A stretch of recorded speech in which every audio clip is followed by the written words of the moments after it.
The driver accused of causing a deadly crash on Rock Creek Parkway in Northwest D.C. was allegedly going 100 miles an hour before the collision and could have been going even faster right before impact. And that's according to an expert witness who testified today at Nakita Walker's murder trial. Prosecutors say Walker was driving drunk and caused the crash that killed 3 men in a rideshare. News 4's Paul Wagner was in the courtroom for today's testimony.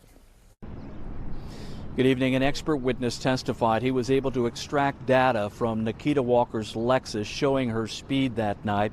He also testified that the Lyft driver was traveling at about 35 miles per hour when the collision occurred.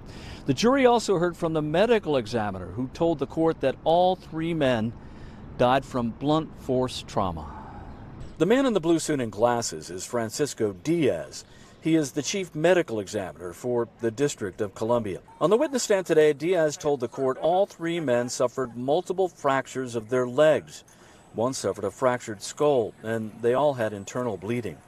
The cause of death, he said, was multiple blunt force trauma, and the manner of death was accident. As the jury was shown autopsy photos of Lyft driver Mohammed Camara and his passengers Jonathan Mendez and Olvin Velasquez, Nakita Walker never looked up from her seat at the defense table.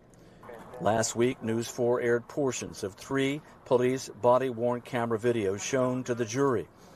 One showed Walker in the driver's seat during the initial traffic stop near the Kennedy Center, and that's Donnell Thomas in the passenger seat. The video shows Walker speeding off as she was questioned by an officer with the U.S. Park Police. Walker told the officer she was speeding because her 10-year-old son was home alone, and she was trying to get there. But on the witness stand last week, Donnell Thomas, the passenger seen here leaving court, testified Walker sped off because the officer was harassing him for having weed in his pocket and liquor in a cup. Thomas testified under a grant of immunity and is not charged in connection with the crash. He told the court he and Walker argued that night on whether he should take the wheel. Thomas said he was concerned about Walker's behavior.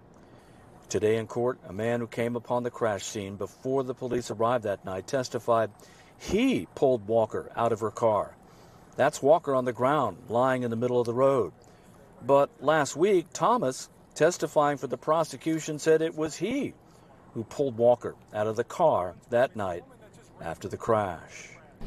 The judge in the case said she expects closing arguments to take place on Thursday. Outside D.C. Superior Court, Paul Wagner, News 4.